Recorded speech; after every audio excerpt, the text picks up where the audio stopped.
Hello guys, so welcome to my vlog. So ito pala yung ating Keso e-bike. Binili natin siya brand new from Keso e-scooter sa Bulacan. Yung spec ng kanyang motor, yung kanyang motor hub sa likod, merong 3,000 watts na motor hub. Then yung battery niya is 72 volts lead acid na battery.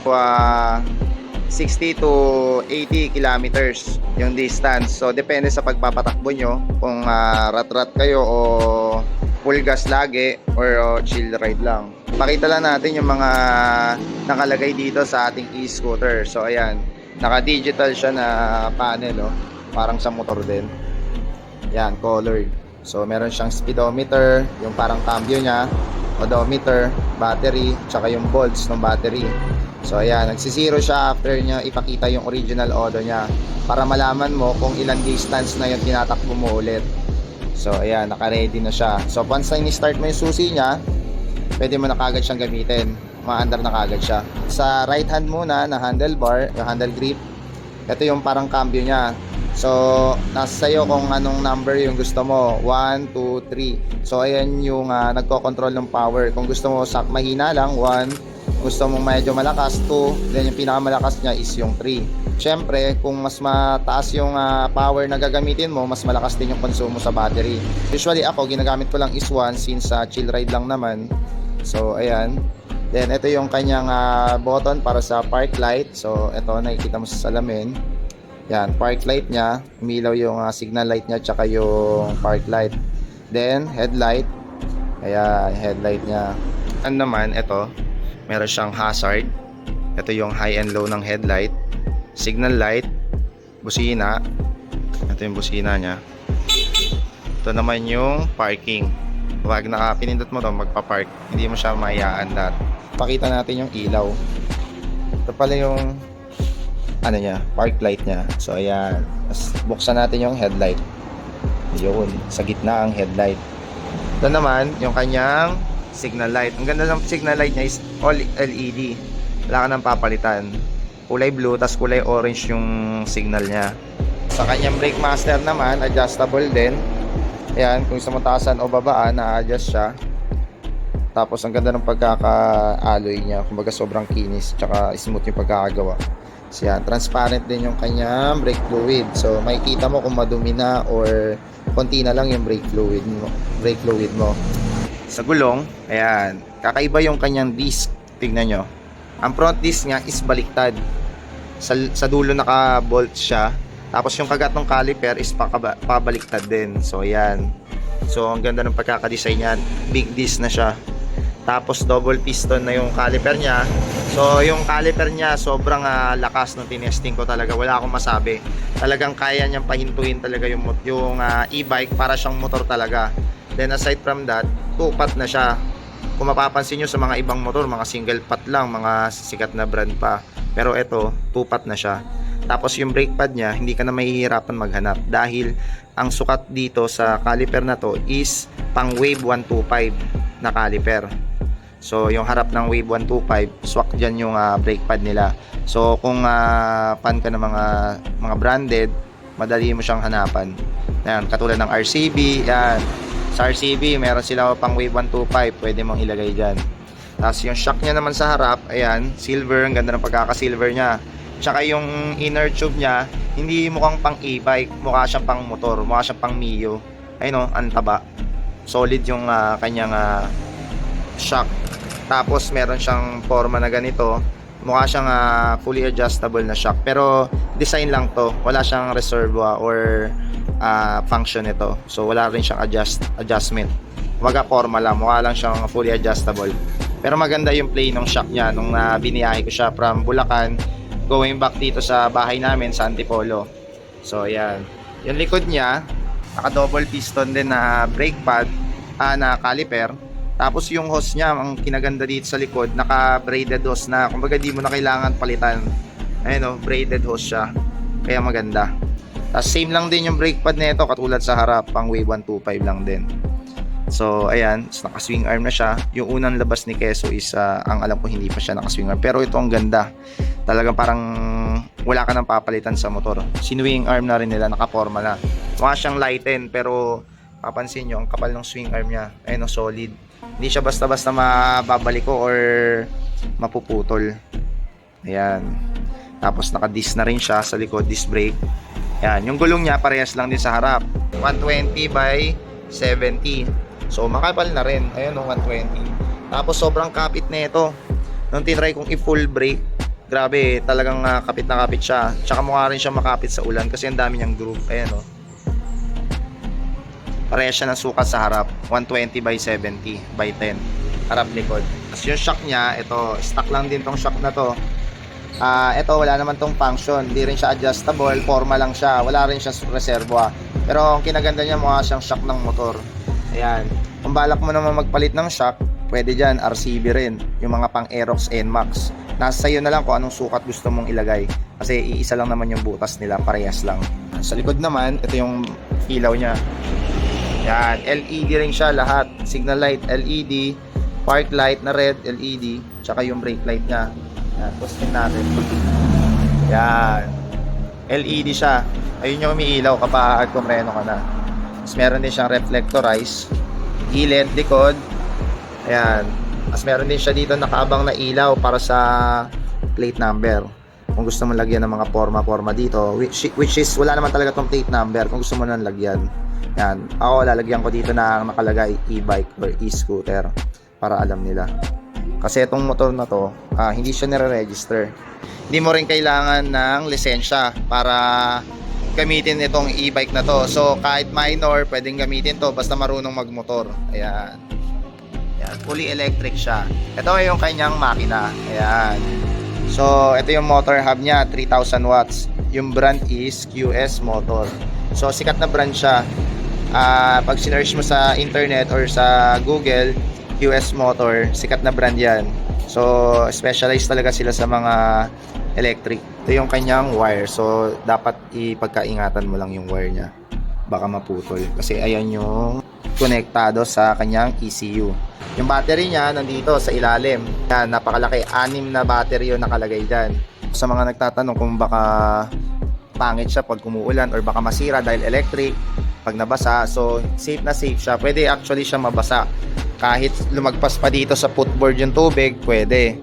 Yan. Ang pinagkakaingatan lang is yung ECU. Kasi yung ECU is nandito naman sa taas. So, wala kang problema. Buksan natin yung compartment. Ito ang kinaganda niya, meron siyang breaker. Kumbaga, parang yung sa mga bahay, kapag nagkakaroon ng mga short circuit, ayan, meron na siyang breaker. Automatic na bumababa kapag nagkaroon ng problema sa wiring. Tapos bubuksan mo lang ulit para maiwasan na masunugan ng wiring. Ito yung kanyang papel. Ayan, certificate, nakapangalan sa akin. So, kasya yung full face helmet natin. Ito, KYT, full face helmet, and Z-Race. Kasya rin yung isa pang charger. Ayan, lagi mo siyang dala dapat para in case anywhere, kung pwede ka makapagsaksak, pwede ka mag-charge. Yung ECU niya is dito nakalagay. So, mataas naman.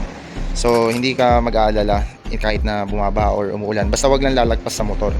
Yun lang naman yung specs ng motor. Ayan, may side stand, may center stand. Pero ito ang isa sa pinakamalupit dyan. Wala ka na talagang pwedeng ipalagay dito kasi halos kompleto na. So, ayan. Ito yung susi niya. Pwede rin siyang keyless. So, pwede mo siyang buksan kahit walang susi. Ayan, walang susi siya. Bubuksan natin. Double click mo lang yung gitna.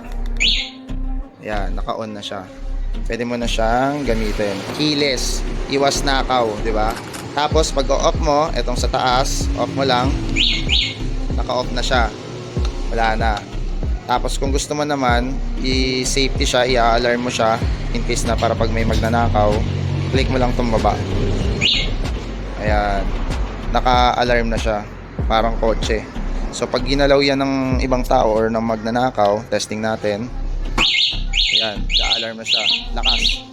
Tapos kapag ito naman, tinulak mo, automatic maglalak yung gulong sa likod. So hindi siya maitutulak ng magnanakaw.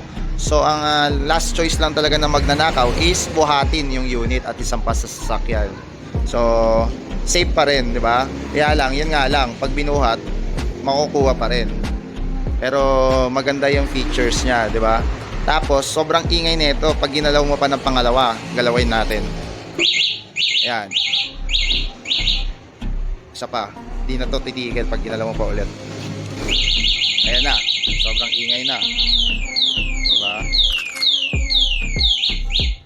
Yun, sobrang ingay. Kaya talagang mababaliw yung magnanakaw dahil magugulat talaga sila. Tapos pansinin nyo, ito sa ilalim, meron na tong kasamang built-in na charger. Ayan o, USB. Pwede ka maglagay ng USB dito. Ayan. Diba? So wala ka nang ipapalagay dito sa e-bike na to kasi halos kompleto talaga lahat. Ayan. Wala ka nang halos sa may isip na palitan. Diba? Kumbaga, kung gusto mo, palagyan mo ng mini driving light, pwede naman. Pero I suggest na doon kayo magpalagay ng mini driving light sa keso mismo. Kasi iba yung wiring ng electric bike. So, meron ibang customer na bumili sa kanila dati. Tapos, nagpakabit sa iba. So, yung ibang mekaniko kasi, naghahanap lang sila na positive, negative, basta-basta. Then kinakabit na lang nila basta-basta. So sa e-bike iba yung pagkabit.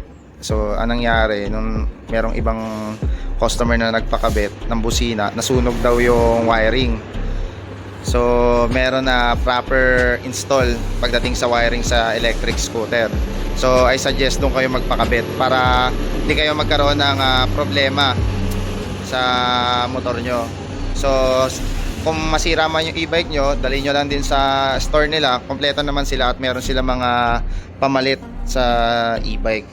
So testing naman natin. Marami nagtatanong sa atin kung ilan nga daw ba yung nararating na itong e-bike natin. So nararating niya is maximum 80 kilometers. Kailangan mo na mag-charge. Pero depende pa rin sa pagpapatakbo mo. So syempre depende sa power mode na gagamitin mo. Then syempre may mga nagtatanong, ano nga ba ang top speed na itong e-scooter ng Keso? So, ngayon naka center stand. Pero nung pinatakbo ko to ng top speed sa kalsada, nakasakay ako 61 kilo. Ang top speed niya na nagawa ko is 97, pero hindi pa yon sagad. Kasi wala nang space para isagad yung motor. Pero mamaya tetestingin natin tong e-bike kung ilan talaga yung top speed sa akin. Kasi depende talaga yan sa weight ng rider. So, ayan. Naka center stand siya, naka number 1. Testing natin kung ilan ba ang top speed ng number 1 sa center stand. Yan, full throttle 83. So, pero pag nakasakay ako, mga top speed ko lang is mga nasa 70, mga ganon sa number 1. Then number 2 natin, mas malakas yung power niya. Ayan, rinig na rinig, 138. Then number 3 natin, pinakasagad, yung 185 sagad. Grabe. Pero estimate ko dito lagpas 100 to pag sinagad ko talaga.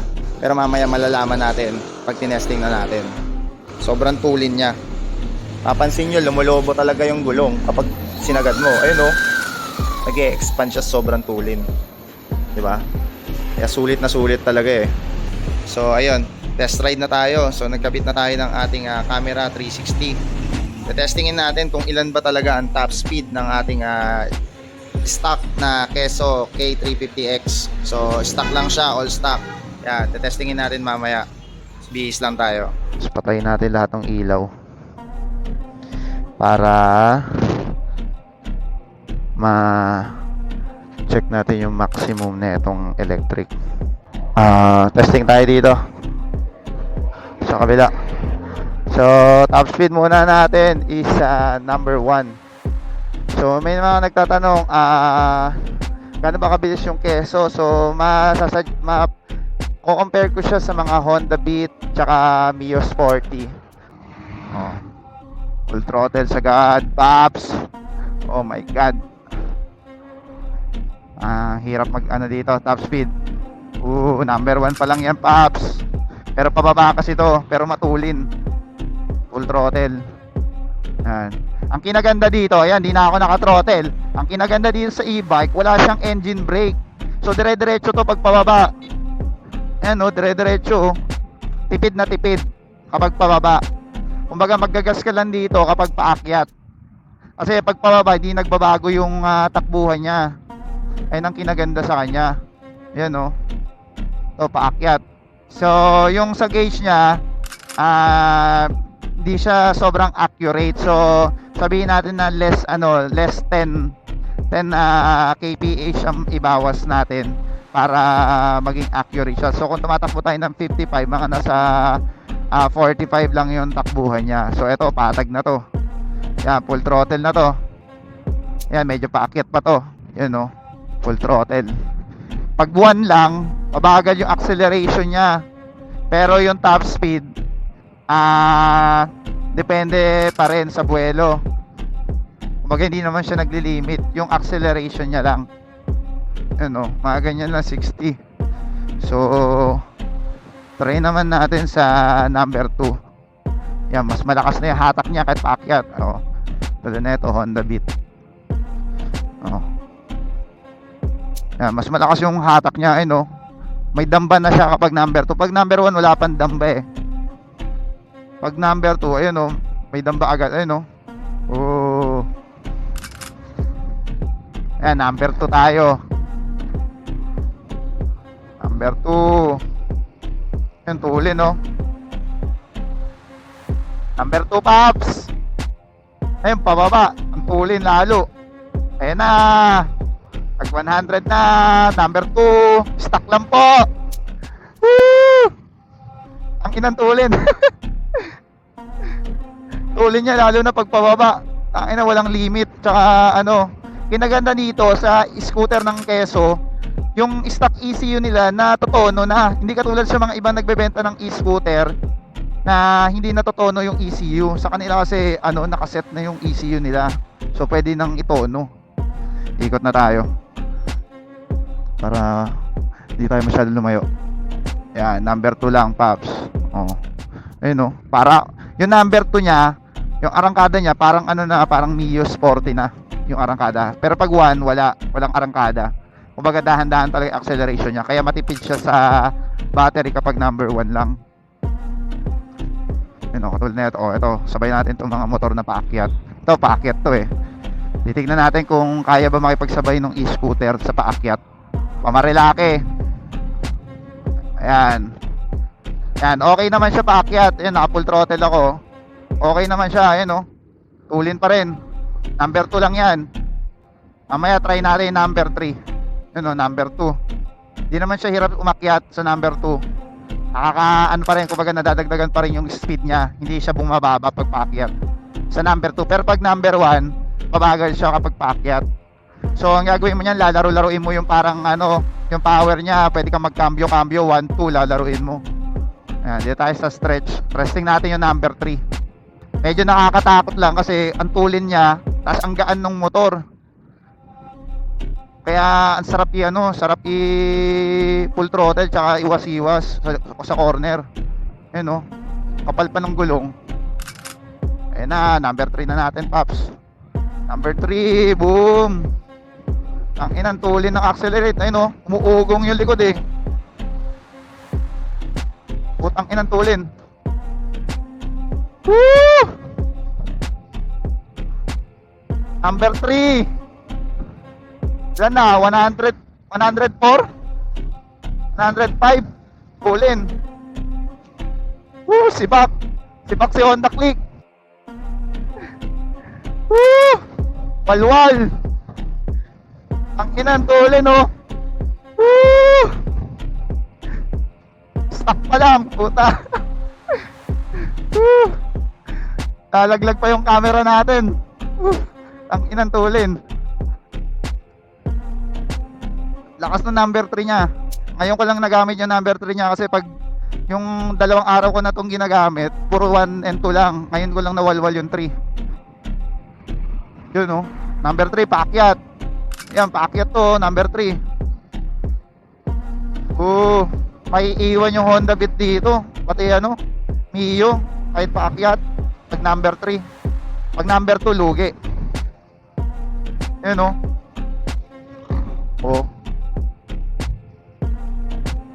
Ulin. Full throttle, number 3. Ang paakyat.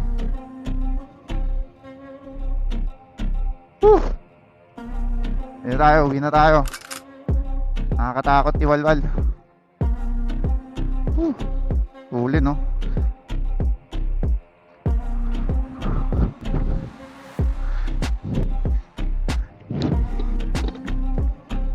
So ayun, tapos na natin testingin yung e-bike natin. Grabe ang tulin. All stock lang siya. Ayun ang kinaganda. So kung pamalengke lang, pwede na to. Kung sa lugar nyo lang ba, di naman kayo maglo-long ride, pwede na. Kasi hanggang 80 kilometers yung maximum niya na kaya biyahihin. So ayun guys, thanks for watching. So kung meron kayong mga question about sa e-bike natin, comment lang kayo, sagutin natin yan. So thanks for watching, bye bye.